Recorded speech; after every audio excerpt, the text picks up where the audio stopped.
అదే RTV app వార్తల్ని క్షణాల్లో చదివే అవకాశం ఉంటుంది. ఒక న్యూస్ పేపర్, ఒక టెలివిజన్ ఛానల్ మీ చేతుల్లో ఎప్పుడూ ఉంటాయి.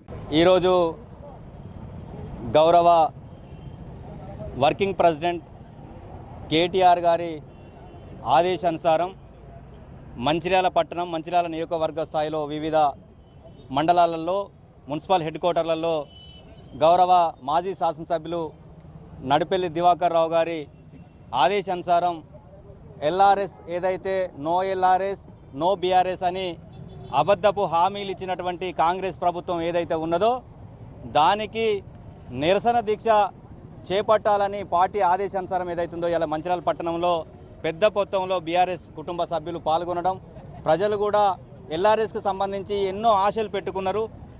రాష్ట్ర వ్యాప్తంగా 25 లక్షల మంది దాదాపు ఎల్ఆర్ఎస్ అప్లై చేసుకున్నటువంటి సందర్భాలలో వాళ్ళకప్పుడు ఇప్పుడున్నటువంటి గౌరవ ముఖ్యమంత్రి గారు కావచ్చు, మా గౌరవ మంత్రివర్యులు ఏదైతే ఇద్దరు ముగ్గురు ఆ రోజు ఒక గంటాపదంగా మీడియా ముందు వచ్చి ప్రజల సభలలో ఎల్ఆర్ఎస్కి ఎట్టి పరిస్థితులు మేము ఫ్రీ చేస్తామని చెప్పి ఆ రోజు వాగ్దానం చేసి ఇవాళ వేలాది కోట్ల రూపాయలు పేద ప్రజల పైసల సొమ్మును దోచుకునే విధంగా గవర్నమెంట్ ఆలోచిస్తుందో, అబద్ధాలు ఆడి ఎట్లనైనా చెప్పి గవర్నమెంట్ రావాలనే ఆలోచనతోని 420 పార్టీ అయినటువంటి కాంగ్రెస్ పార్టీ 420 420 హామీలు ఇచ్చి ఇలా గద్దెనెక్కినటువంటి సందర్భాలలో ఈరోజు ఒక్క హామీ అంటే ఒక్క హామీ కూడా ఇచ్చే అవకాశం లేనప్పటికి కూడా ఒక సందర్భంలో నేను టీవీలో డిబేట్లో చూశాను.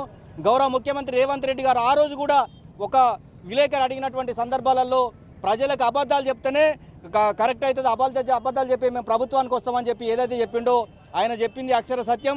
ఏ ఒక్క వాగ్దానం కూడా నెరవేర్చే అవకాశాలు లేవు. ఎందుకంటే ఈరోజు పార్లమెంట్ ఎన్నికలు ఉన్నాయి కాబట్టి ఈ ఉచిత బస్ అని, ఇంకోటి సిలిండర్ అని, కరెంట్ అని ముందుకు వస్తున్నారు తప్ప ఇది అయిపోయినాక ఇలా 2500 ఎట్టిపోయింది. ఇవన్నీ ఏ కార్యక్రమం తీసుకున్నాను కూడా ఈ పార్లమెంట్ ఎన్నికల వరకే ఈ కార్యక్రమాలు ఉంటాయి తప్ప తర్వాత ఎగనామా పెట్టే కార్యక్రమం ఉంటుంది.